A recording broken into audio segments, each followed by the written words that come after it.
45쪽입니다. 목회자와 권징, 7위의 정신. 제 아내가 결혼하고 나서 교회에서 7위가 이루어지는 걸 보고 저한테 7위가 뭐예요? 라고 물어보더라고요. 신앙생활을 어렸을 때부터 수십 년을 했는데 한 번도 7위라는 말을 들어본 적도 없고 교회에서 7위 하는 걸 본 적이 없으니까 7위 하는 얘기를 듣고 7위를 보니까 7위가 뭐냐? 7위는 권징이다. 권징이 뭐예요? 이랬다 바로 네, 오늘 봅니다. 잘하는 것들을 권하고 못하는 것을 징계하고 교회에서 성도들을 잘못에 다스리는 것을 7위라고 합니다. 46쪽부터 봅니다. 제3장 교회 교사들과 목회자, 그 선정과 직분. 첫 번째 목회자에 대한 부분을 먼저 보겠습니다. 왜 하나님께서는 사람의 봉사를 필요로 하시는가? 하나님만이 교회를 지배하시며 교회 안에서 권위 또는 우월한 지위를 가지셔야 한다. 그리고 이 권위는 그의 말씀에 의해서만 행사된다. 우리는 하나님이 사람들의 봉사를 이용하셔서 자신의 뜻을 우리들에게 말로 명백하게 선포하신다고 말했다. 하나님께서는 사람들에게 이 일을 위임하셨으나 그것은 자신의 권리와 영광을 이양하신 것이 아니고 단지 그들의 입을 통해서 자신의 사업을 성취하시려는 것이다. 노동자가 일을 할 때에 연장을 쓰는 것과 같다. 목회자에게 주어지는 영광은 하나님의 영광이 목회자에게 임하는 게 아니라 뭡니까? 마치 연장과 같다는 거죠. 노동자가 일을 할 때 쓰는 연장과 같은 역할이 목회자다. 그러니까 영광을 목회자가 받으면 됩니까? 안 되죠. 목회자는 뭐다? 단지 도구일 뿐이다. 하나님이 일을 하시는 수단이다. 이렇게 생각을 해야 되죠. 하나님이 이런 방법을 쓰시는 것은 우리에게 겸손을 위한 가장 훌륭하고 유익한 훈련이 된다. 우리가 같은, 때로는 우리보다 못한 사람들, 교육자가 우리가 같은 사람이라는 거예요. 때로는 우리보다 못한 사람이 교육자가 될 수 있다는 거죠. 이런 사람들을 통해서 말씀이 선포될 때 우리가 말씀에 복종하는 습관을 가지도록 하신다. 하나님께서 하늘에서 말씀하신다면 모든 사람이 귀를 기울이고 마음을 다해 경건하게 그 말씀을 받아들인다고 하더라도 놀라운 일이 아닐 것이다. 그러나 흙에서 나온 보잘것없는 인간이 하나님의 이름으로 말할 때 그가 우리보다 나은 점이 없을지라도 그를 하나님의 일꾼으로 여겨 배우는 태도를 보인다면 여기서 우리는 하나님께 대한 우리의 경건과 순종을 가장 잘 증명하게 된다. 그러므로 하나님께서 하늘 지혜의 보화를, 하나님의 말씀을 약한 질그릇에 연약한 인간인 목회자에게 숨기신 것은 우리가 얼마나 그 보화를 귀중히 여기는가를 시험하시기 위함이다. 하나님의 하늘문을 여시고 직접 우리에게 우리같이 얘기하시면 그 말씀을 듣고 놀라 떨지 않을 사람이 어디 있느냐? 그 말씀을 경건하게 받아들이지 않을 사람이 어디 있느냐? 근데 하나님께서 그렇게 하지 않냐시고 연약한 질그릇 같은, 우리와 똑같은, 심지어는 우리보다 좀 못해 보이는 그런 사람들을 통해서 하나님의 말씀이 선포되어지게 하신 것은 사람들이 그 하나님의 말씀에 얼마나 순종하는가를 시험하시기 위함이다 라는 겁니다. 이 삐딱한 성도들 있죠. 그러니까 목회자가 보기에 자기 양에 차질 않는 겁니다. 부족해 보이는 겁니다. 그런 목회자의 부족함 때문에 하나님의 말씀을 경시하는 사람이 있습니다. 저 사람 내가 아는데 하면서 그 사람의 연약한 부분을 생각하기 때문에 그 사람의 입을 통해서 들려지는 하나님의 말씀조차도 가볍게 생각하고 경시하는 사람들. 사단이 제일 역사하기 쉬운 사람이 어떤 사람입니까? 불평불만하는 사람이죠. 이 불평불만하는 사람, 이런 사람만큼 가장 불쌍한 그리스도인이 없습니다. 왜냐하면 은혜가 들어갈 자리가 없기 때문입니다. 신앙생활하면서 시간 쓰고 에너지 쓰고 그럼에도 불구하고 은혜 받지 못하는 것만큼 비참한 일이 어디 있습니까?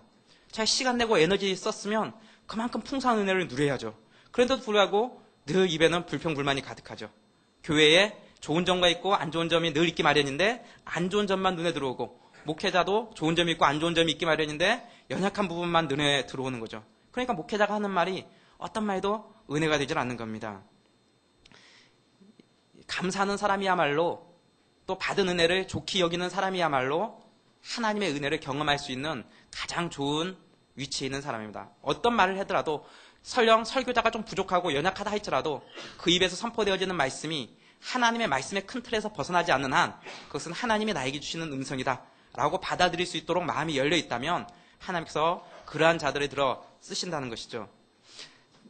가끔 보면 어떤 사람들은 아예 그러니까 불평불만이 입에 달고 다니는 사람 있죠. 남 비난하고 험담하고 공동체 비난하고 이렇게 그런 사람들 대처할 때 제가 전에 비유를 한번 들었죠. 사람마다 양손에 두 양동이가 있는데 하나는 기름 양동이, 하나는 물 양동이. 그렇죠? 그 사람이 불평 불만에 말을 꺼내놓을 때 기름 양동이를 부으면 어떻게 됩니까?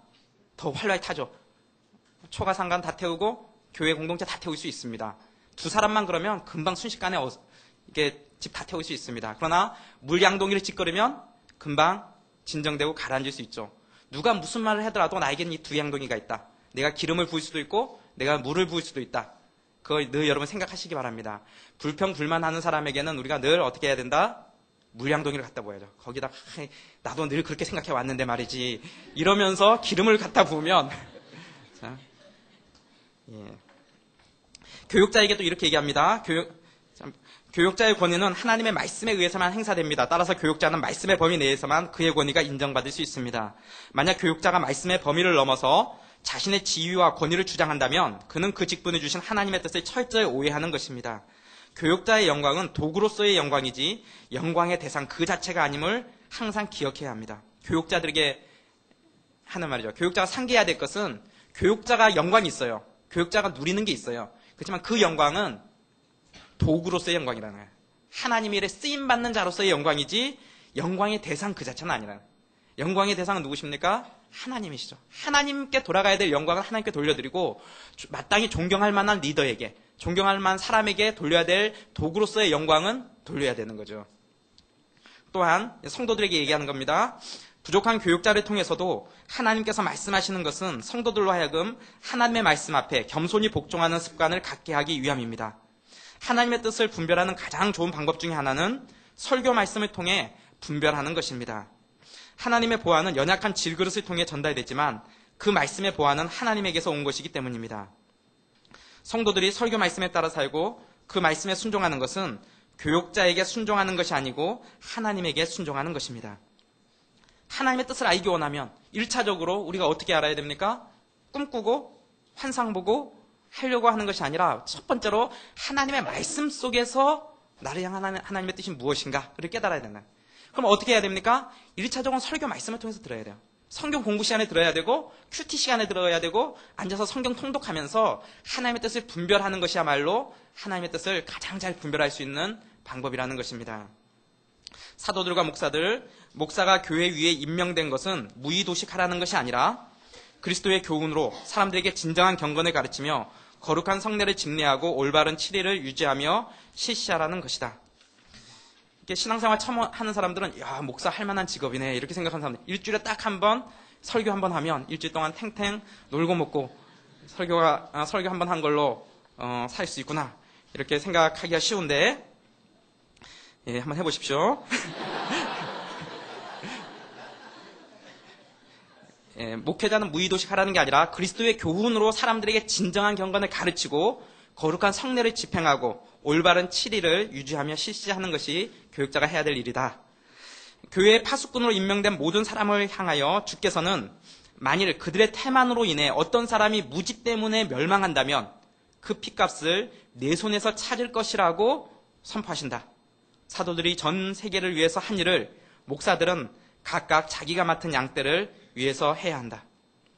굉장히 두렵고 떨리는 말씀이죠. 교회 파수꾼으로 임명된 사람들, 교회 리더들 1차적으로는 목회자를 얘기하는 거예요. 1차적으로는 이 중에서 제가 첫 번째 되는 대상이겠죠. 2차적으로는 청년의 리더들이 모두 해당되겠죠. 교회 리더로 세운 사람들.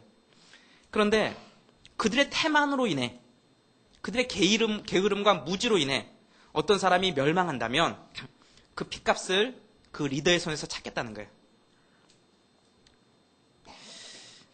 저는 가끔씩 교회 어른 성도님들로부터 상담을 받을 때가 있어요. 찾아와서 얘기하는데 우리 때의 관심은 거의 보통 결혼 아니면 진로가 고민이지만 나이 드신 분의 주된 관심은 주로 자녀 문제일 경우가 많아요. 나이가 한 60대 넘어가면 뭐 자녀들의 결혼 문제 또는 자녀들의 진로 문제, 자녀들의 신앙 문제 이게 가장 중요한 당면사인 그런 경우들이 많이 있죠. 찾아와서 상담을 하는데 눈물 툭툭 흘리시면서 상담하세요. 주로 자기 자녀가 신앙생활 안 하는데 본인이 좀 더 젊었을 때, 자녀가 어렸을 때 신앙 안에서 잘 이끌었으면 이런 일이 안 벌어졌을 텐데, 자기가 젊어서 돈 버는 데 집중하고 딴 데 신경 쓰다가 자녀 신앙 양육하는 거 놓쳐버렸다. 자녀가 공부만 잘하면 될 줄 알고 공부했는데 좋은 학교 나오고 공부는 잘했는데 지금 완전히 교회 떠났다. 신앙생활 안 한다. 너무 후회스럽다. 눈물 뚝뚝 흘리시면서 도움을 요청하시는 분들이 계세요. 어떻게 해드릴 수가 없죠. 부모가 어떻게 못하는 걸 다른 사람이 어떻게 하겠습니까? 어떻게 할 수 없죠. 그렇게 같이 기도해드리고 뭐 그 이상은 할 수 있는 게 없죠. 그러다가 언제 또 상담을 요청해요. 그러면 이분이 이번엔 너무너무 밝은 표정으로 찾아와서 그렇게 얘기하는 거예요. 자기 자녀가 교회 나오기로 했다는 거예요. 교회 나오기로 했다는 거예요. 그리고 청년회까지 나가기로 약속했다는 거예요. 그러면서 얼굴이 너무너무 밝고 너무너무 행복해하고 정말 인생에 자기 수건을 이룬 것처럼 너무너무 감사해하는 모습들을 보일 때가 있어요. 그러면 저도 너무 감사하고 기분이 좋죠. 목사님 기도해 주셔서 감사합니다. 드디어 우리 애가 마음 잡았어요. 이제부터 청년회 나가겠대요. 조모임도 하겠대요.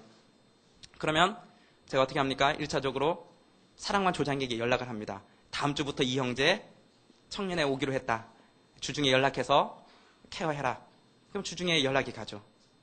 주일날 왔어요. 그리고 청년회 모임 참석했어요. 사랑공간 한번 참석했어요. 그리고 그 다음 주부터 안 나와요. 어머니가 또 연락 와요. 또 만났어요. 한 번 가도만 나가기 싫다는 거예요. 사랑공간 조장이 자기한테 별 관심 안 쓴다는 거예요. 그리고 갔는데 재미가 없다는 거예요. 그리고 일주일이 지나도록 사랑관 조장이 연락 오기로 했는데 연락도 안 왔다는 거예요. 그러고는 너무너무 속상해하고 힘들어하세요. 제가 고개를 못 들겠어요. 그런 분들 앞에 가면 이분이 정말 10년 또는 그 이상의 시간들을 눈물 흘리면서 그 한 영혼을 위해서 애쓰고 기도해서 드디어 그 기도가 응답되는가 보다 했는데 사랑공간이 조장이 자기 바쁜 일정 때문에 그 한 영혼을 케어하는데 태만했거나 아니면 무지했거나 정말 최선을 다했는데도 안 되는 경우 어쩔 수 없죠. 우리가 할 수 있는 게 한계가 있기 때문에 그렇죠. 그러나 정말 사랑공간이 게을러서 조장이 게을러서 그 영혼을 케어하지 못했거나 아니면 한번 만났는데 이 사람이 너무 형식적이고 가식적으로 나를 대한다. 그런 느낌 받고 여기는 별로 와도 재미가 없겠다 라고 생각해서 안 나와버린다면 그 영혼에 대해서 누가 책임지느냐 이거예요. 언제 그 영혼이 다시금 교회 또 청년의 발에 밟을지 모르는데 어쩌면 평생 그렇게 살다가 인생을 마감할지도 모르는데 그 영혼에 대해서 누가 책임지느냐 이거예요. 성경에서는 그 핏값을 리더들에게 찾겠다는 거예요. 사랑공간 조장에게 찾겠다는 거예요. 일반 조장에게 찾고 담당 교육자에게 찾겠다는 거예요. 얼마나 무섭고 두려운 말씀이 아닌지 몰라요. 하나님께서 우리에게 맡겨주신 영혼들. 저는 사랑관 조장들에게 또 박강사님 통해서 조장들에게 연락이 와요. 이번 주에 누가 사부예배에 나오기로 했으니까 연락해서 챙겨라. 그 이상의 얘기는 없어요. 알고 있는 정보 한두 가지 더 얘기하겠죠. 그렇지만 그 한 영혼이 우리 교회 와서 예배드리고 청년의 모임 참석하고 사랑공간 모임 참석하기까지는 얼마나 많은 시간 동안 그 영혼을 위해서 애쓰며 기도했던 사람들, 그리고 그 자신이 얼마나 고민하고 갈등하며 힘들어했던 순간들을 거치고 이 자리까지 나왔는가 하는 것을 우리가 알아야 된다는 거죠. 리더들일수록 더욱 두렵고 떨리는 마음으로 영혼에 대해야 돼요. 내가 마지막 보루다. 내가 이 사람 놓치면 내가 이 사람 정말 케어하지 못하고 내 무능과 내 무지와 나의 태만 때문에 이 사람이 공동체에 적응하지 못하고 떠나간다면, 정말 다른 공동체 가서 잘 적응하고 잘 신앙생활하면 너무도 감사하지만 그렇지 못하고 신앙 자체에 대해서 거부하고 떠나가 버린다면 이 영혼에 대해서 과연 누가 책임을 져야 하느냐 이거예요. 그 핏값을 누구에게 물어야 하느냐 이거예요. 두렵고 떨림으로 하나님의 말씀을 대해야 될 필요가 있다는 것입니다. 세 번째, 목사는 자기 교회에 매여 있다. 한 곳에 부르심을 받은 사람은 자기에게 유리하다고 해서 그곳을 떠나거나 그곳에서 놓이기를 원해서는 안 된다. 만일 다른 곳으로 옮기는 것이 유익하다 할 때에도 자기의 개인적인 결정으로 할 것이 아니라 공적인 인정을 기다려야 한다. 교육자가 교회를 떠나서 다른 교회로 옮기려고 할 때는 자기 결정으로 이루어지는 게 아니에요. 교육자는 공인이기 때문에 그래요. 교육자는 교회의 메인 사람이기 때문에 그래요. 그래서 내가 내년부터는 내 새물교 아니겠다, 내 다른 데 가겠다 라고 생각한다고 옮겨질 수 있는 게 아니에요. 철저하게 교회의 결정에 따라야 돼요. 당회에서 본인의 의사는 제출할 수 있죠. 내가 내년부터는 시골 어느 교회 가서 사역하기 원합니다. 선교 나가기를 원합니다 라고 본인의 의사를 보여줄 수는 있지만 당회에서 또 또는 당연은 이제 교회의 대표 기구죠. 교회에서 좋습니다. 그렇게 가서 딴 데 가서 섬기십시오. 라고 허락해주지 않으면 마음에 안 들어 해서 하루아침에 보따리 싸고 나갈 수 있는 문제가 아니라는 거예요. 교회에 속해 있는 사람이기 때문에 그래요. 당에서 결정해주고 교회에서 결정해주면 그때는 거칠이 움직일 수가 있죠. 목사는 철저하게 교회에 속한 사람이에요. 공인이에요. 자기에게 유리하다고 해서 내가 저쪽 가는 게 내 사역에 큰 도움이 되겠다. 나의 사례비 더 많이 준다. 아니면 좋은 관계를 맺을 수 있다. 나에게 유리하다고 해서 떠나갈 수 있는 게 아니에요. 나에게 아무런 유익이 없다 할지라도 교회 공동체의 결정에 따르는 것이 목회자의 거취 문제라는 거죠. 조금 더 확장하면 리더들, 조장이나 사랑공간 조장 또한 자기에게 유리하다고 해서 자기가 거취를 만들어 결정하는 게 아니에요. 물론 1차적으로는 내 신앙에 어떤 유익이 있을 것인가 하는 것을 늘 염두에 둬야 하겠지만 2차적으로는 나의 그런 행동과 나의 거취가 교회 공동체에 어떤 영향을 미칠 것인가, 다른 사람들의 신앙에 어떤 영향을 끼칠 것인가를 늘 염두에 두고 선택하고 고려해야 된다는 거죠. 나 혼자 진짜 월급 몇 배로 주는 좋은 직장 생겼다 해서 쪼르르 달려가고 그럴 게 아니라는 거예요. 그게 하나님의 나를 부르심의 장이라면 당연히 공동체에 파송을 받고 나가면 되죠. 교회 공동체에서 그 사람을 파송해주면 되죠. 우리가 아프가니스탄도 사람이 가는데 어딘들 못 가겠어요. 보내면 되죠. 그러나 단지 나의 유익만을 가지고 내가 거취를 그런 식으로 결정해서는 안 된다는 거야. 적어도 리더라면 교회 공동체에 어떤 유익이 있는가, 내 신앙에는 어떤 유익이 있는가 심사숙고하게 기도하면서 공동체의 결정에 따라야 한다는 것이죠. 네 번째, 외적 소명과 내적 소명. 우리가 부름받은 사역자가 될 때 내적 소명과 외적 소명을 점검해야 합니다. 내적 소명은 각 일꾼이 하나님 앞에서 스스로 아는 일이다. 우리의 마음의 동기가 우리의 야심이나 탐욕이나 그 밖의 이기심이 아니라 진심으로 하나님을 두려워하며 교회의 덕을 세우려는 소원에서 이루어진 것인가를 점검하는 것이다. 외적 소명은 그 일을 감당하는 데 필요한 학식이나 은사를 말한다. 하나님께서 목사들을 부르실 때 우선 그 직분을 수행할 수 있는 무기를 주셔서 아무 준비도 없이 빈손으로 임직을 받는 일이 없도록 하신다. 하나님이 우리를 직분을 주실 때는 무기도 함께 주신다는 거예요. 목회자로 부르실 때는 무기도 함께 주신다. 그 무기가 뭡니까? 은사죠, 은사. 하나님이 은사를 주신다는 거예요. 이게 외적 소명이라는 거예요. 그래서 목회자에게 여러 가지 은사들이 필요해요. 그러나 두드러진 은사들은 가르치는 은사 같은 거예요. 하나님 말씀을 잘 선포하고 잘 이해가 되게 하고 그 말씀에 순종하도록 하는 이런 게 가르치는 은사 같은 것들이 목회자들에게 필요한 은사들이겠죠. 어떤 목회자가 입만 열면 사람들이 다 잔다. 멀쩡하다가도 그 사람만 앞에 나가서 그 사람만 보는 순간 그냥 하나님께서 사랑하신 자에게 잠을 주시는 도다. 이래갖고 막 이렇게 은혜가 쏟아지는. 예. 저기 조는 사람 누굽니까? 예. 그런 사람은 아직 은사가 없다고 봐야 되겠죠. 그렇죠? 졸다가도 나가면 잠이 깨야 되는데 어떤 신학교 교수님이 가르치는 은사가 없는 분이셨다 그래요. 그래서 이분이 수업 시간에 나가면 다 조는 거예요, 학생들이. 그냥 아멘 아멘 하면서 계속 조는 거죠. 이 문제는 이 교수님이 강의하다가 자기도 존 거예요. 그러면 무릎이 탁 꺾이면서 뒤로 벌러당 자빠졌어요. 그러면 어떻게 돼야 돼요? 모든 학생들 와 하고 웃어야 되잖아요. 근데 아무도 안 웃는 거예요. 다 자고 있었어요.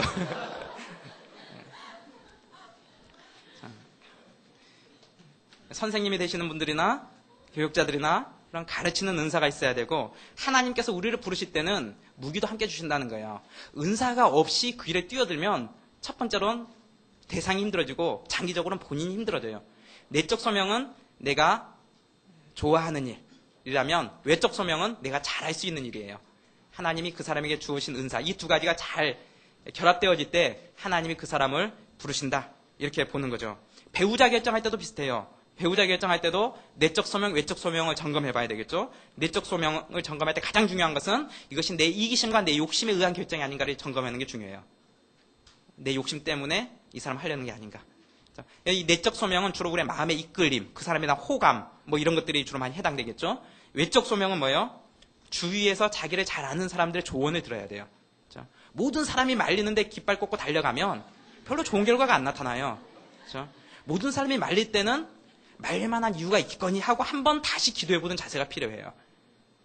그래서 때로는 정말 주위에 말리는 사람들이 누가 말리느냐가 중요한 거예요. 정말 세속적인 가치관에 잔뜩 찌든 사람들이 세속적인 기준 갖고 말리는 것 같으면 어떻게 해야 돼요? 이겨나가야 되겠죠. 그러나 평상시에 자기가 존경하는 신앙의 사람들이 말린다고 생각되면 진지하게 기도해 볼 필요가 있다는 거죠.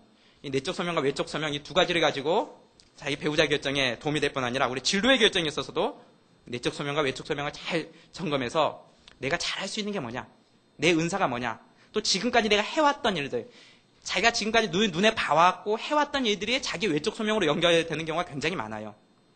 그래서 늘 장사하는 집에서 자랐던 애들 같으면 알게 모르게 장사하는 마인드가 갖춰져 있는 경우가 많아요. 또 뭐 부모님 앞에서 어떤 영향을 받았다든가, 자기가 어떤 걸 전공했다든가, 누구 밑에서 어떤 일을 해왔다든가, 이런 것들이 자기의 은사 개발에 큰 도움이 되는 경우들이 있죠. 그래서 자기가 잘할 수 있는 일들이 외적 소명이라면 내적 소명은 내가 좋아하면서 내가 기쁘게 할 수 있는가, 이런 것들을 점검해서 자신의 진로들을 결정해 나가는 게 큰 도움이 되죠. 12장 봅니다. 교회 권징 7일을 말하는 겁니다. 교회의 권징의 필요성과 성격. 권징을 싫어하고 권징이라는 말만 들어도 뒷걸음을 치는 사람들이 있으나 그런 사람들은 교회도 하나의 사회라는 것을 알아야 한다. 조그마한 가족 같은 사회에서도 규율이 없이는 올바른 상태를 유지할 수가 없다면 가장 질서정연해야 할 교회에서는 규율이 더욱더 필요하다. 교회에서 모든 사람이 각기 제멋대로 행동하게 버려둔다면 어떤 결과가 생길까? 교회에서 교리를 전하기만 하고 사적인 충고와 시정과 기타 보조수단을 첨가해서 교리를 지탱하며 실천하게 하지 않는다면 각 사람이 제멋대로 행하는 결과가 될 것이다. 그러므로 권징은 그리스도의 교훈에 반대해서 날뛰는 사람들을 억제하며 길들이는 굴레와 같으며 나태한 사람을 고무하는 박차와 같고 더 중한 타락에 빠진 사람들을 그리스도의 영에 유화함으로써 부드럽게 징벌하는 아버지의 매와 같다. 교회 권징의 단계. 내 형제가 죄를 범하거든 가서 너는 너와 그 사람만 상대하여 뭐하라? 권고하라. 만일 들으면 내가 내 형제를 얻은 것이요 만일 듣지 않거든 한두 사람을 데리고 가서 두세 증인의 입으로 말마다 증잠케 하라. 만일 그들의 말도 듣지 않거든 교회의 말하고 교회의 말도 듣지 않거든 이방인과 세리와 같이 여기라. 어느 교인이 그 의무를 다하지 않거나 불순한 행동 또는 비난받을 행동을 했을 때 모든 사람이 필요한 때에는 형제에게 충고하도록 노력해야 한다. 그러나 특히 목사와 장로들이 깨어 있어서 이 일을 해야 한다. 그들의 의무는 신자들에게 설교를 하는 것뿐만 아니라 일반적인 교훈으로 충분한 성과가 없을 때에는 각 가정에 다니면서 경고와 충고를 하는 것이다. 설교를 통해서 우리가 일반적인 교훈을 가르칩니다. 그러나 설교를 통해서 일반적인 교훈을 가르쳐도 충분한 성과가 없을 때, 그 사람이 잘못된 부분들이 고쳐지지 않을 때는 개인적으로 그 사람을 만나서 그 사람에게 경고하고 충고하고 공고가 필요한 사람에게 얘기하라는 것이죠. 만일 이런 충고를 완강하게 거부하거나 그 죄악을 계속함으로써 충고를 멸시하는 태도를 보일 때에는 그런 사람에 대해서는 증인들 앞에서 두 번째로 충고하며 그 후에는 교회 재판소, 즉 장로회에 불러 공적 권위로 더욱 엄중히 충고하라고 그리스도께서 명령하셨다. 성경의 가르침은 공동체 내에서 어떤 사람이 잘못한다. 잘못하면 이제 그 잘못을 본 사람이 직접 그 잘못에 대해서 지적을 해주거나 권고를 해주고, 그래도 고쳐지지 않으면 교육자가, 예를 들면 제가 가끔씩 사람을 부르는 경우가 있어요. 잠깐 보자. 잠깐 보자 해서 잘못에 대해서 지적해주고 충고해주는 경우가 있죠. 박 강사님이 불러서 얘기하는 경우도 있고요. 그런 때는 그 교육자가 1대1로 불러서 얘기해요. 그래도 듣지 않고, 조장이 얘기해도 듣지 않고, 또 조원들이 함께 합심해서 얘기해도 듣지 않고, 교육자 이름으로 얘기해도 듣지 않을 때는 어떻게 합니까? 장로회에 얘기하는 거예요. 우리 교회 같으면 당회가 되겠죠. 당회에서 이 사람에게 잘못했다라고 충고를 하는 거예요. 이게 7이에요. 교회의 이름으로. 그 이전 단계는 7이가 아니에요. 그러니까 이전 단계 제가 개인적으로 불러서 너 이런 거 잘못하고 있는데 고치면 좋을 것 같다라고 얘기하는 건 7이가 아니에요. 교회의 이름으로 당회에서 그 사람에게 이것은 분명한 잘못이다 라고 벌을 줄 때 이것이 권징이 되고 7이가 되는 거죠. 이것은 만일 그가 교회를 존중한다면 굴복하며 순종하게 하려는 것이다. 이렇게 해서도 굴하지 않고 그 악한 행동을 계속한다면 그때에는 교회를 경멸하는 자로 인정해서 신자의 공동체에서 제거하라고 그리스도께서는 명령하셨다. 개인적으로 얘기해도 듣지 않고 두세 사람이 증참해서 함께 얘기해도, 리더들이 함께 얘기해도 듣지 않고 교회 당회에서 교회의 이름으로 치리했는데도 불구하고 그가 듣지 않으면 어떻게 하라고요? 교회 공동체에서 제거하라는 거예요. 그게 주님의 가르침이라는 거예요. 숨은 죄와 나타난 죄, 사적인 죄에 대해서는 그리스도께서 모든 신자에게 너와 그 사람만 상대하여 권고하라고 말씀하신다. 그러나 나타난 죄에 대해서 바울은 디모데에게 모든 사람 앞에 꾸짖어 나머지 사람으로 두려워하게 하라고 가르친다. 그러므로 올바른 행동 절차는 비밀한 죄를 시정할 때에는 그리스도께서 정하신 절차를 밟아야 하며 드러난 죄에 대해서는 그것이 참으로 공중이 알게 된 죄인 경우에는 즉시 교회가 엄숙하게 책망해야 한다. 똑같은 죄를 할지라도 어떤 사람이 죄를 지었어요. 근데 그 죄를 아는 사람이 조원들 몇 사람밖에 없어요. 한두 사람만 그 죄를 알아요. 그러면 어떻게 해야 돼요? 그 한두 사람이 권면해서 듣든지 아니면 교육자가 불러서 그 사람에 대해서 잘못을 책망하는 거예요. 근데 똑같은 죄를 지었지만, 같은 경중의 죄를 지었지만 그 죄가 모든 사람이 다 알게 돼버린 경우예요. 교회 성도들이 그 사람의 죄에 대해서 다 알게 되는 경우예요. 그런 때는 교회가 그 사람에 대해서 교회의 이름으로 치리를 한다는 거죠.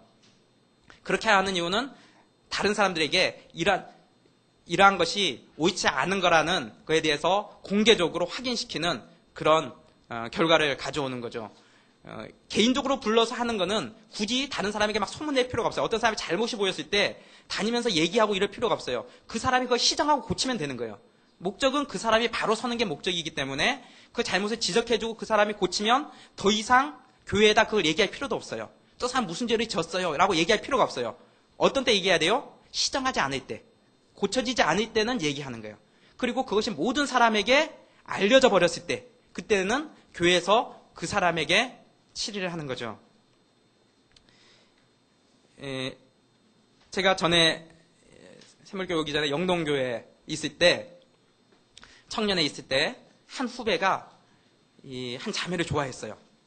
이 자매를 좋아하는 것까지는 좋았는데 이 도가 지나치다 보니까 거의 스토커 수준이 된 거예요. 근데 굉장히 심각한 스토커 수준으로 좋아하고 쫓아다닌 거예요.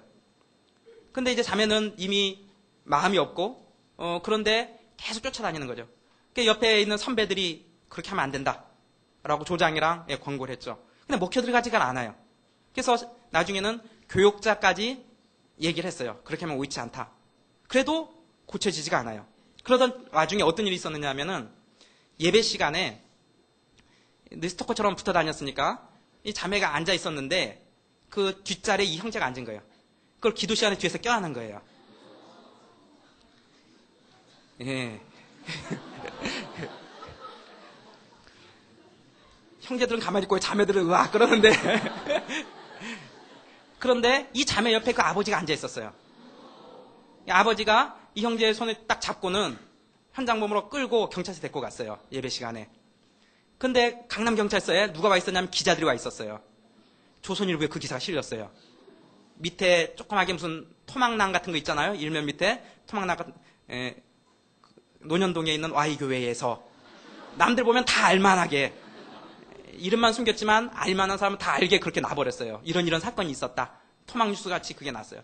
교회 막 문의 전화들이 들어오기 시작했어요. 이런 일이 있었냐. 그리고는 순식간에 이 형제는 그 안에 경찰서 안에 유치장에 들어가게 된 거죠. 이게 아버지는 이제 따끔한 맛을 보여줘야 된다. 합의하지 않겠다. 이렇게 되고 그래서 교회에서 이 형제를 치리를 했어요. 왜냐면 어떤 경우요? 모든 사람에게 다 알려지게 된 경우예요. 모든 성도들이 다 알게 되고 모든 사람 다 알려지게 된 경우죠. 그래서 어떤 치료를 했냐면 수찬정지 1년을 했어요. 수찬정지는 뭐냐면은 1년 동안 성찬식에 참여하지 못하게 하는 거예요. 세례받은 형제였음에도 불구하고 당신은 1년 동안 성찬식에 참여할 수 없습니다. 주의 떡과 살에 함께 참여할 수 있는 것을 우리가 금지시킵니다. 그것은 교회 안에서 굉장히 심각한 벌이에요.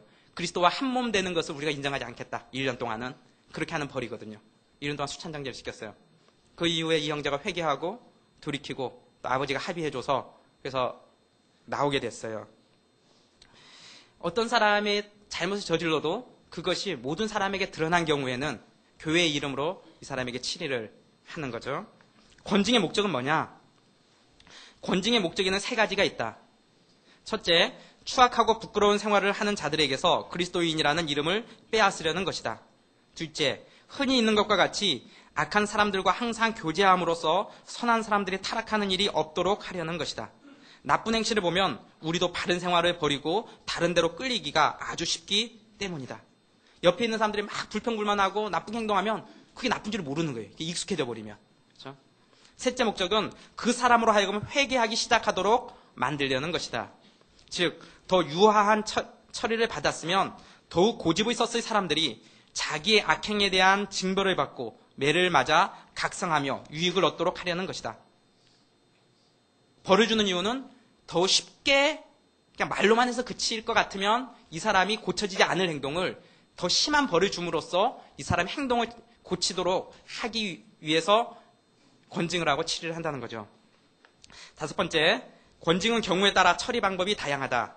공적인 죄는 한두 사람만이 본 것이 아니라 공개적으로 지은 죄이며, 비밀한 죄는 중간적인 것, 즉 아는 사람이 없지는 않으나 아직 공개되지 않은 죄이다. 몇 사람만 아는 정도가 되겠죠. 이 공적인 죄는 그리스도께서 말씀하신 여러 단계가 필요하지 않고, 그런 죄가 나타나면 교회는 당사자를 불러서 그 죄에 해당하는 시정책을 취해야 한다.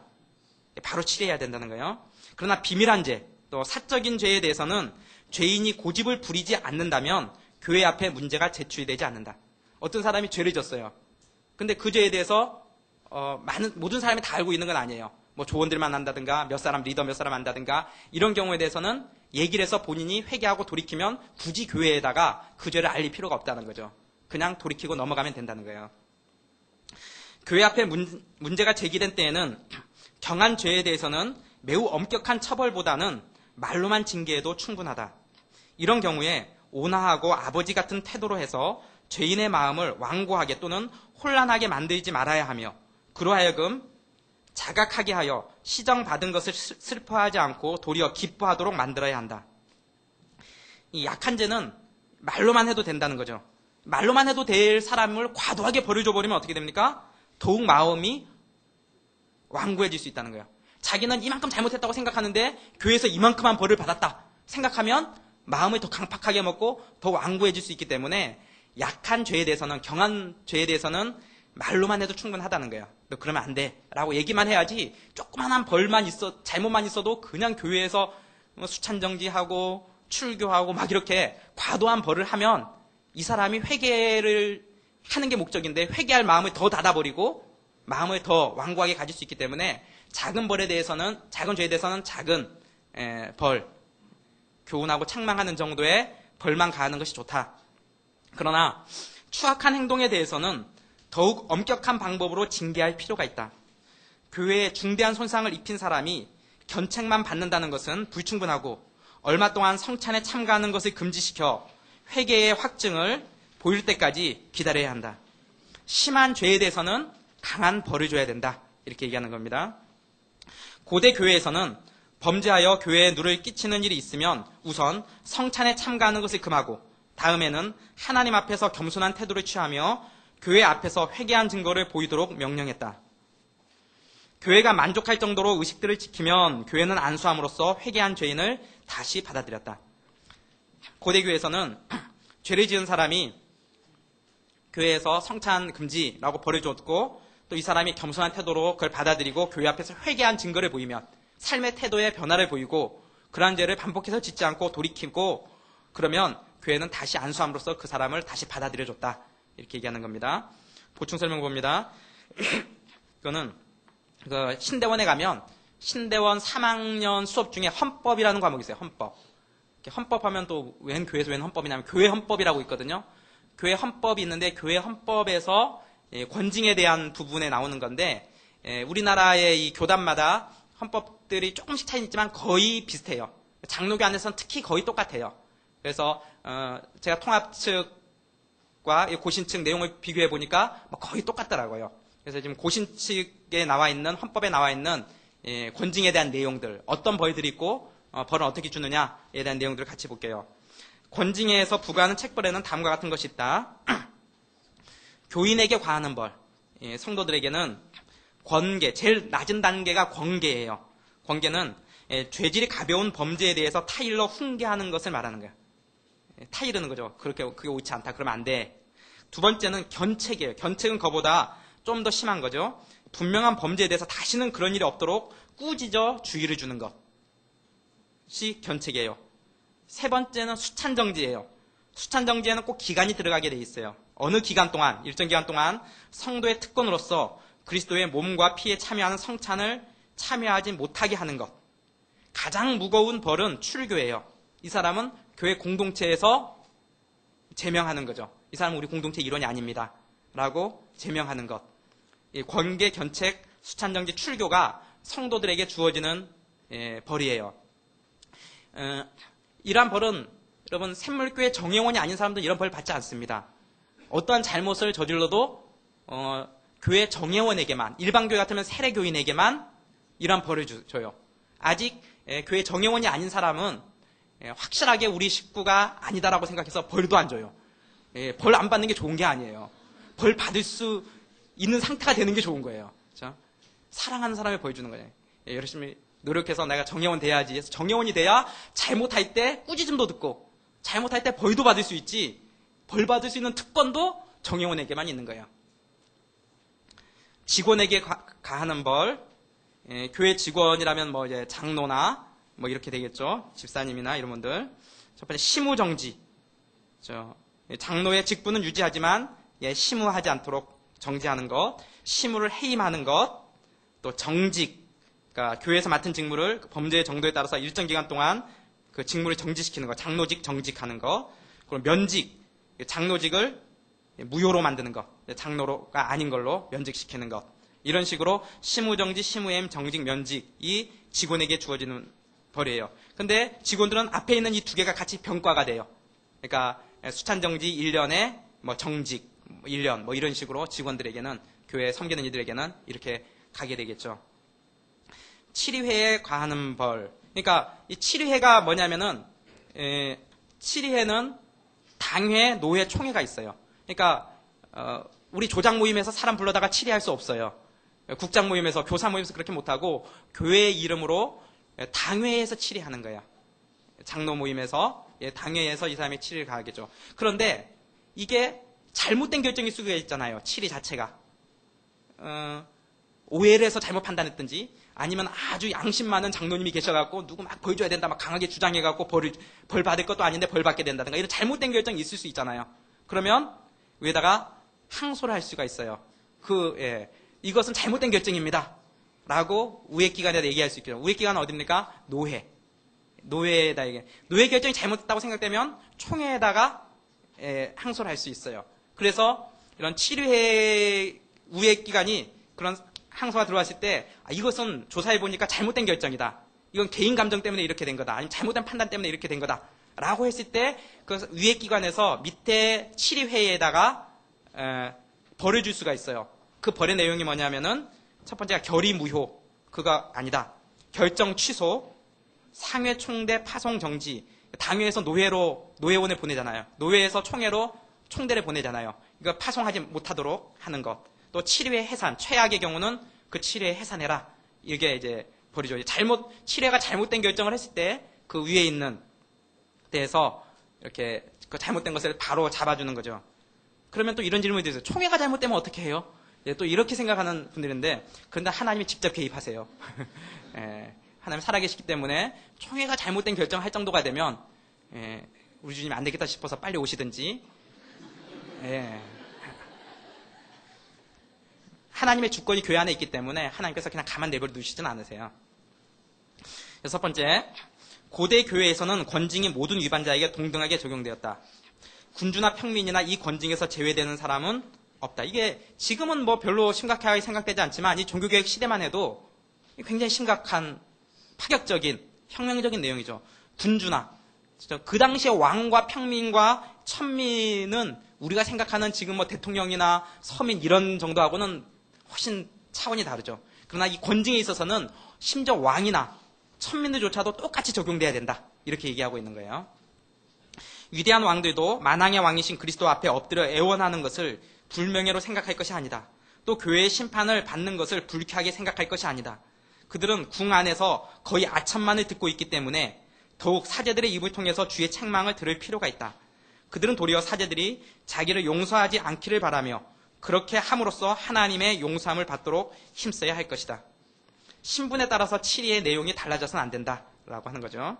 또한 권징은 소수 사람들의 변덕에 따라 처리되지 않아야 한다. 참으로 이 조치의 과정 전체에는 하나님의 이름을 부를 뿐만 아니라 그리스도의 임재를 증거하는 엄숙성이 있어야 하며 그리스도께서 친히 그의 재판권을 주관하신다는 것을 의심할 여지가 없도록 해야 된다. 힘 있는 몇 사람이 주도해서 치리가 진행돼서 안 된다는 거야. 그 치리가 임할 때 하나님이 심판하시는구나. 그리스도의 재판권이 임하고 있구나. 라고 느껴야지 소수 사람들의 어떤 생각과 힘에 의해서 치리회가 운영돼서는 안 된다. 이렇게 얘기하는 겁니다. 권징은 온건하게 실시하라. 그런즉 너희는 차라리 저를 용서하고 위로할 것이니 저가 너무 많은 근심에 잠길까 두려워하노라. 이 교회의 권징은 엄격한 태도와 더불어 온유한 심령이 함께 있어야 한다. 이 권징의 자세는 뭐냐면 첫 번째는 엄격해야 되는, 엄격해야 돼. 또 하나는 뭐예요? 온유해야 된다는 거예요. 태도는 엄격하고 온유한 심령이 있어야 된다는 거죠. 바울이 명령한 것처럼 벌을 받는 사람이 너무 심한 슬픔에 빠지지 않도록 특별히 주의해야 한다. 고치려고 하다가 도리어 죽일 수도 있기 때문이다. 굉장히 중요한 얘기하는 거예요. 지금 권징을 하는 목적이 뭐예요? 고치려는 거예요. 그 사람을 바로 잡으려는 거예요. 바로 잡으려다가 죽게 만드는 수가 있다는 거죠. 그렇기 때문에 벌을 받는 사람이 너무 슬퍼하지 않도록 이 사람이 그 벌이 너무 자기에게 과하다고 생각돼서 벌을 받을 때도 기뻐함으로 받을 수 있도록 내가 잘못했구나 이렇게 생각해야 되는데 벌을 받는 사람이 이건 나한테 너무 과하다. 이건 불합리하다. 라고 생각될 정도로 그렇게 심한 벌을 주면 고치려고 하다가 고치는 게 아니라 도리어 죽일 수가 있기 때문에 특별히 조심해야 된다. 자녀 교육하는 것도 마찬가지죠. 자녀 교육할 때 애가 잘못하면 잘못에 합당한 만큼 때려야 되는데 조금 잘못했는데 죽을 정도로 패버리면 어떻게 돼요? 얘가 집 나가죠. 그렇죠? 여기다가 죽겠구나 라고 생각하면 살기 위해서 나가는 거예요. 그렇죠? 교회에서 그런 일이 벌어지면 안 된다는 거죠. 출교하는 목적은 죄인을 회개하도록 인도하자는 것이며 신자들 사이에서 나쁜 예를 제거함으로써 그리스도의 이름이 회방을 받지 않고 다른 사람들이 자극을 받아 본받는 일이 없도록 하자는 것이다. 출교의 목적 또한 이 사람의 회개가 목적이라는 거예요. 그리고 또 하나 다른 사람들이 그러한 잘못을 본받지 않도록 하려는 게 큰 잘못을 저지르는데도 불구하고 교회가 그 사람에 대해서 벌을 주지 않고 그냥 불쌍한 영혼, 연약한 영혼 해서 다 받아줘 버리면 다른 사람들이 어떻게 생각해요? 저런 죄 저지러도 괜찮겠네 라고 자기도 그런 죄를 따라 저지르기 때문에 다른 사람들로 하여금 경각심을 갖게 하고 본인에게는 회개하고 돌이키게 하기 위해서 정말 심한 경우에는 출교까지 한다는 거죠. 그러나 출교한다 할지라도 출교한다 교회에서 제명 출교하잖아요. 제명 출교한 사람이 회개하고 돌아오면 언제든지 교회는 받아주게 돼 있어요. 이 사람이 제명 출교했는데 자기가 회개하고 돌아왔는데 교회가 안 받아주는 경우는 없어요. 어떤 경우 안 받아줘요? 회개하지 않을 경우. 회개하지 않고 계속된 죄를 지을 경우는 그 사람은 당신은 우리 공동체 일원이 아니다. 우리는 당신과 영적인 교제를 하지 않겠다. 이게 끊을 수가 있어요. 이게 출교가 되겠죠. 그러나 그가 언제든지 제가 잘못했습니다 하고 진심으로 회개한 증거를 보이고 돌이킬 때는 출교했던 사람들도 언제든지 받아들여주게 돼 있어요. 그러므로 죄인이 교회에 대해서 회개한 증거를 보이고 그 증거에 의해서 그의 힘이 닿는 대로 교회에 끼친 누를 씻어버린다면 더 이상 그를 추궁해서는 안 된다. 추궁한다면 그때는 엄격함이 도를 넘게 될 것이다. 본인이 회개하고 잘못을 인정하고 노력하고 있는데도 불구하고 자꾸 그거 지적하고 너 3년 전에 그 죄 저질렀지. 때가 될 때마다 그걸 지적하면 뭐예요? 엄격함이 도를 넘어서는 거다. 이렇게 얘기하는 거예요. 교회 권징에 따르는 우리의 판단에는 한계가 있다. 교회에서 출교된 사람들을 선택된 사람들의 수요에서 삭제하거나 그들이 이미 멸망한 사람인 것 같이 절망하는 것은 우리가 할 일이 아니다. 심지어 어떤 사람이 출교를 당했어요. 죄를 져서 출교당했어요. 출교당한 사람에 대해서는 우리가 교제하지 않는 게 좋아요. 출교됐기 때문에 회개하고 돌아오기 전까지는 그 사람과 교제하지 않는 게 합당한데 그런 사람에 대해서 판단할 때 저 사람은 구원받지 못한 사람이야 라고 하는 것은 우리의 판단 영역이 아니라는 거예요. 심지어 그 사람을 우리가 축복해줘야 돼요.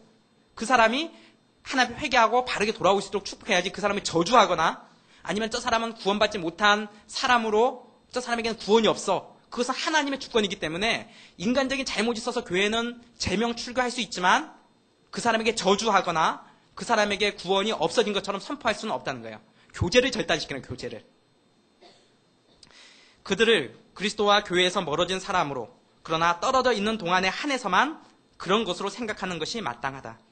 그러나 그들이 온유한 태도보다 완고한 태도를 보일 때라도 우리는 그들을 주의 판단에 맡기고 그들의 일이 앞으로는 현재보다 더 잘 되기를 희망해야 된다. 심지어 이 사람이 더욱더 완고해지고 교회를 막 비방하고 다니고 자기의 제명된 게 잘못된 거다라고 주장하고 다니고 도리어 교회를 비난하면서 조금 더 회개의 기미가 보이지 않는다 할지라도 그 사람이 앞으로 더 잘 되기를 기도해줘야지 그 사람을 구원받지 못한 자로 매도하거나 이렇게 해서는 안 된다라고 하는 거죠. 또 우리는 그들을 위해 하나님께 기도하는 것을 중단해서도 안 된다. 하나님께서는 원하시기만 하면 언제든지 가장 악한 사람을 가장 선한 사람으로 변화시키며 이질적인 사람을 접붙이시고 외인을 양자로 삼으셔서 교회에 들여놓으신다. 따라서 우리는 분에 넘치는 판단의 권리를 주장해서는 안 된다. 보충 설명. 영국 국교회의 목사였던 브리지스는 교회의 징계는 가족의 징계이지 결코 학교의 징계도 아니며 국가의 징계는 더군다나 아니다라고 말했다. 학교에서 한번 퇴학당한 학생은 다시 그 학교로 돌아갈 수 없다. 그러나 교회에서 누가 범죄하여 징계를 받고 출교를 당했다 하더라도 그가 진정 회개하고 돌이키면 다시 교회로 돌아갈 수가 있다. 어떠한 경우에도 우리는 주님의 심판에 맡기고 그를 위해서 기도해야 하는 것이다. 따라서 사도 바울도 범죄자를 원수같이 생각지 말고 형제같이 권하라고 가르치고 있는 것이다. 출교는 교정수단이다. 출교와 저주는 다르다. 저주는 모든 사람의 모든 용서를 거부하고 사람을 영원한 멸망에 정죄하는 것이다. 그러나 출교는 그의 도덕적 행위를 처벌하며 징계하는 것이다. 출교도 벌을 주는 것이지만 장차 정죄를 받으리라는 것을 미리 경고함으로써 사람을 불러 돌이켜서 구원을 얻게 하려는 것이다. 그가 돌아온다면 언제든지 화해와 교제의 회복이 그를 기다리고 있다. 따라서 교회의 권징은 출교된 사람들과 친밀한 접촉을 가지는 것을 금지하지만 우리는 온갖 수단을 다해서 그들을 바른 생활로 돌이키며 교회에 돌아와서 함께 연합된 생활을 하도록 인도해야 한다. 권징의 출교는 저주와 다릅니다. 저주는 완전히 영원한 파멸을 선고하는 것입니다. 따라서 교회는 극악무도한 범죄자를 제명 출교할 수는 있어도 저주를 선언할 수는 없는 것입니다. 한국교회에 치리가 사라지고 있는 이유가 무엇이라고 생각합니까? 치리가 사라지고 있는 이유가 있습니다. 한국교회 치리가 거의 없어졌어요. 아마 다른 교회에 있다고 오는 사람들 중에서 치리가 뭐지 처음 들어보는 이런 사람들이 있을지도 몰라요. 종교개혁 시대는 교회의 가장 중요한 표징으로 꼽았던 게 온전한 말씀 선포, 그리고 성례의 집회, 그리고 세 번째로 꼽았던 게 바른 치리, 바른 권징의 시행을 교회 내음의 표징으로 꼽았어요. 그런데 한국교회는 권징이 사라져요. 가장 대표적인 이유는 성도를 잃을까 봐예요. 성도 잃을까 봐. 여기만 교회냐? 그리고 옆교회 가는 거예요. 그럼 옆교회 가면 원래대로 어떻게 합니까? 이명증서를 가져와야 돼요. 나는 어느 교회에 있다 왔습니다 하고 이명증서를 받아와야 되는데 그냥 가면 어서 오십시오 형제님 하면서 막 환영해 주는 거예요. 그러니까 대우받는 거예요. 거기서 또 치리받으면 또 다른 교회 가는 거예요. 다른 데서 치리받은 사람들을 그 교회에서 관계가 회복되도록 받아주지 말아야 되는데 어서 오십시오 하고 다 받아주고 또 교회에서는 치리하면 딴 교회 가버릴까 봐 힘 있는 사람 또 다른 교회 옮겨가면 우리 교회 성도 줄어든다. 이렇게 생각하니까 치리를 못하는 거예요. 성도들이 겁이 나서 벌을 못 주는 거예요. 그렇게 되면 어떻게 돼요? 교회 공동체가 몰락하는 거예요. 점점 몰락하는 거예요. 잘못을 해도 이게 잘못인지를 모르는 거예요. 벌을 안 받으니까 잘못인지도 몰라요. 본인도 회개할 기회를 놓쳐버리는 거예요. 그리고 자신이 합당하다고 생각하는 거예요. 교회에 치리가 살아나야 되죠. 권징이 살아나야 되죠. 제가 여러분 개인적으로 불러서 잘못 지적할 거예요. 그렇죠? 돌이키면 거기서 끝나요. 돌이키지 않으면 당회에 보고가 돼요. 이 사람 이런 잘못을 저질렀는데 돌이키질 않습니다. 조장도 얘기했는데 말 안 듣고 제가 얘기해도 말 안 듣습니다. 그럼 교회가 그 사람 불러서 치리할 거예요. 치리하면 그 사람이 살아날 수가 있어요. 그렇죠? 중한 벌을 받으면 자기가 돌이킬 기회를 맞이하는 거예요. 치리가 바르게 시행되고 있는 예들을 나눠보세요. 우리 교회에 특히 청년회에 치리받은 케이스가 몇 케이스가 있어요. 가장 대표적으로 치리받은 케이스는 불신결혼에 대한 치리예요. 불신결혼을 하면 교회에서 치를 해요. 물론 정예원에 한해서요. 우리가 정예원 헌신 서약을 쓸 때 나는 믿음 안에서 가정을 이루고 그런 서약 내용들이 있어요. 그러니까 교회 앞에서 자기가 약속했던 부분들이에요. 그러나 그 부분에 대해서 교회 앞에서 약속을 깨트리는 부분이기도 하죠. 아직 정예원이 아닌 사람이 불신결혼했다. 교회에서 치례하지 않아요. 그러나 그게 축복은 아니에요. 벌 받는 게 좋은 거예요. 그래서 신앙의 가정을 이루는 것이 얼마나 중요한 교회의 본질적인 부분인가를 알려주기 위해서 다른 사람에게도 경각심이 되고 본인도 그걸 통해서 정말 정신 차리도록 하는 그런 차원에서 치료해요. 그래서 지금까지 불신결혼했던 경우에 대해서는 우리가 견책 치료를 했어요. 정예원인 경우에. 견책 치료가 뭐예요? 권계 다음에 중한벌이죠. 수찬정지보다는 좀 못한 거지만 견책. 이것은 엄격히 잘못된 것입니다. 라고 교회의 이름으로 그 사람에게 책망을 하는 거예요. 여러분 중에서 지금 이런 사람들이 있을 거예요. 이미 교제를 했는데 교제하다가 보니까 자기가 신앙이 생긴 경우가 있잖아요. 교제하다 보니까 신앙이 생기고 상대방은 아직 신앙이 없는 경우가 있잖아요. 신앙 생겼기 때문에 이 사람과 끊어야 됩니까? 이런 부분 때문에 고민하고 그 상태에서 결혼하면 나는 정예원이 됐고 이 사람은 아직 신앙이 없어서 불신결혼이 되는데 이런 경우 어떻게 해야 됩니까? 라는 고민들, 비슷한 사례들이 많이 있을 수 있어요. 그런 때는 자기가 교제하는 사람이 예수님이 영접하고 세례 받을 때까지 결혼을 늦추는 게 좋아요. 결혼하면 신앙이 좋아질 거다, 예수님 믿을 거다라고 생각하면 100이면 100 다 실패하게 돼 있어요. 넘어지게 돼 있어요. 무수한 케이스, 전 청년 사역을 하면서 무수한 케이스들을 많이 봐요. 자기 신앙이 수도 없이 쓰러지는 것들을 보게 돼요. 그런 때는 정말 그 사람을 하나님 앞에서 그 사람에 대한 부담감이 있고 놓치기 싫으면 그 사람이 회개하고 돌이킬 때까지 기다리세요. 그때까지 결혼하지 마세요. 결혼하면 반드시 그 가정이 쓰러지게 돼 있어요. 무너지게 돼 있어요. 그런 과정 중에 하나님이 아니라고 사인 주면 정리하고 그 사람이 회개하고 돌이키면 공동체 안에서 신앙이 잘 성장하도록 도와주시면 돼요. 그리고는 분명한 회심의 증거가 보이고 예수 그리스도를 자기 인생의 주인으로 영접하고 세례 받으면 그리고 결혼식을 하면 그게 늦는 게 아니에요. 그게 가장 빨리 가는 길이에요. 두 번째 경우는 성범죄를 미혼 때 성범죄를 했던 경우에 대해서 교회에서 치리했던 경우들이 있어요. 우리 청년에 해당되는 경우들이겠죠. 혼전 순결을 어겼을 때 교회에서 치리를 했어요. 물론 이런 경우도 치리 원칙에 따라서 그 내용을 한 사람만 알거나 아니면 아주 소수의 사람만 알거나 이렇게 됐은 경우에 있어서는 개인적으로 권면하고 이게 옳지 않은 겁니다 라고 얘기하고 끝나요. 그러나 이게 담임 목사님이 알게 되고 여러 교회 중직자들이 알게 되는 경우가 됐을 경우에는 교회의 이름으로 이것은 옳지 않은 겁니다 라고 견책 치리를 했던 적이 있어요. 뭐 혼전 임신이 된다든가 이러면 공개적으로 드러나는 거잖아요. 이런 경우에는 교회에서 공개적으로 옳지 않다라고 하고 치료해요. 물론 이것도 정예원인 경우에 해당되는 거예요. 혼전 순결에 대한 부분은 교회에서 엄격하게 다루는 부분이에요. 이런 부분에 대해서 이미 범죄한 사람들도 있을 거고 또 자기가 했던 것이 신앙, 예수님 믿기 이전에 잘못일 수도 있고 아니면 예수님 믿은 이후에라도 실수해서 그렇게 되는 사람들도 있을 거예요. 중요한 것은 자기가 하나님 앞에서 진정으로 회개하고 그 부분에 대해서 하나님의 용서를 구했으면 하나님은 우리의 죄를 용서하세요. 그것에 대해서 과거에 얽매일 필요가 없어요. 어떤 사람은 자기가 예전에 실수했던 부분 때문에 그것을 늘 예수 믿은 다음에도 아니면 예수 믿고 나서 그런 실수했던 것에 대해서 자기가 늘 죄책감을 갖고 살아가는 사람들이 있는데 전심으로 하나님 앞에 회개하고 용서를 구하면 하나님께서 기억지도 아니하세요. 그것에 대해서는 자기가 따로 고백할 필요도 없고 하나님 앞에서 이미 용서를 받은 부분이에요. 그게 공적으로 드러났을 때만이 교회 이름으로 옳지 않다라고 치를 하는 거예요. 사도 바울 같은 경우는 그가 예수님을 믿고 나서 가장 큰 그의 마음의 고통은 아마 스데반을 죽인 일일 것이에요. 스데반을 죽였을 때 그가 그 옷을 지키면서 그 죽음에 동참했던 사람이에요. 그러나 그가 예수님 믿고 사역자가 되고 나서 자기가 옛날에 예수 믿는 사람을 핍박해서 죽였던 걸 생각할 때 그는 엄청난 마음의 죄책감이 들었을 거예요. 그럼에도 불구하고 그는 뭐라고 고백하냐면은 내가 뒤에 있는 일을 돌아보지 않고 앞을 향해서 표대를 향해 달려간다라고 얘기하고 있어요. 사도 바울 같은 사람은 예수 믿는 사람을 죽였던 사람이에요. 그렇죠? 죽이는데 앞장섰던 사람이에요. 그런 사람조차도 자기 이전 죄를 돌아보지 않고 예수 그리스도를 향해서 부르심의 표대를 향해 달려간다. 뒤에 지나온 죄는 예수 그리스도께서 용서해 주셨음을 믿는다라고 고백했던 거예요. 우리가 지나온 삶의 성범죄뿐만 아니라 어떤 다른 죄라도 내가 예수 그리스도 앞에서 진심으로 회개했으면 하나님이 용서해 주세요.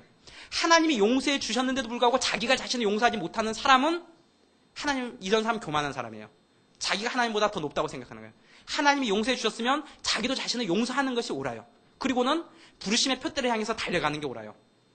그래서 과거에 얽매이는 있는 것은 결코 옳지 않아요. 그러나 우리가 더불어 생각해야 될 것은 앞으로 우리가 결혼할 때까지 이런 부분에서 특별히 조심해야 된다는 거예요. 교회에서 분명하게 성적인 범죄에 대해서는 치리 대상이고 실제 치리하고 있어요. 드러난 죄들에 대해서는. 우리가 치리하는 목적, 권징하는 목적은 성도들을 죽이기 위한 게 아니라 성도들을 살리기 위한 거예요.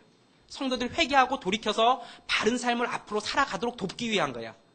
그래서 드러나지 않은 죄를 일부러 막 드러나게 할 필요는 없어요. 드러나지 않은 죄는 자기가 하나님 앞에서 진실하게 회개하고 돌이키고 그런 삶을 안 살아가면 이전 죄는 어떤 죄를, 심지어 어떤 추악한 죄를 졌더라도 하나님이 기억지도 아니하세요. 앞으로가 중요한 거예요. 그러나 내가 죄를 지었다면, 그리고 그것이 드러나게 됐다면 하나님께서 하시는 그 교회의 치리를 받고 자기의 삶을 돌이키고 더욱더 주님 앞에서 내가 바른 삶을 살아가야 되겠다라고 마음을 잡고 나가는 게 중요한 거죠.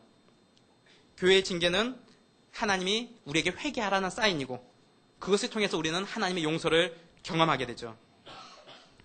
그러나 교회의 징계가 임할 때, 또 아니면 믿음의 사람들의 충고가 임할 때 회개하지 않으면 그런 사람의 종말은 어떻게 됩니까? 이 땅에서는 나는 죄 없다 이러지만 하늘나라 가서 하나님이 너는 죄인이다. 하나님이 심판하시는 거죠. 하나님의 심판을 피하는 게 중요한 거예요. 하나님의 심판을 피하기 위해서 우리는 이 땅에 벌을 받는 거예요. 그 벌을 받음으로써 용서받는 게 아니라 벌을 받고 회개함으로써 용서받는 거죠. 회개하면 하나님께서 어떤 죄도 기억지 아니하신다고 하셨기 때문에 앞으로 우리 청년의 계속적인 권징이 있을 거고 치리가 있을 거예요. 불신결혼하는 사람들, 정예원들 중에 불신결혼하면 치리가 있을 거예요. 그러나 그것은 그 사람을 살려내기 위한 방법이라는 것, 공동체를 살리기 위한 방법이라는 거 알고 함께 기억하시고 기도해 주시기 바랍니다. 같이 기도하겠습니다. 하나님 아버지, 교회가 교회되기 위하여 우리가 하나님의 바른 말씀이 선포되어야 되고 또 개인적인 잘못에 대해서 우리가 서로 권면하며 충고하고 바르게 서나가는 일들이 있도록 은총 베풀어 주시고 이 샘물교회가 건강한 하나님의 교회로 잘 서나가게 도와주시옵소서. 감사드리며 예수님의 이름으로 기도합니다.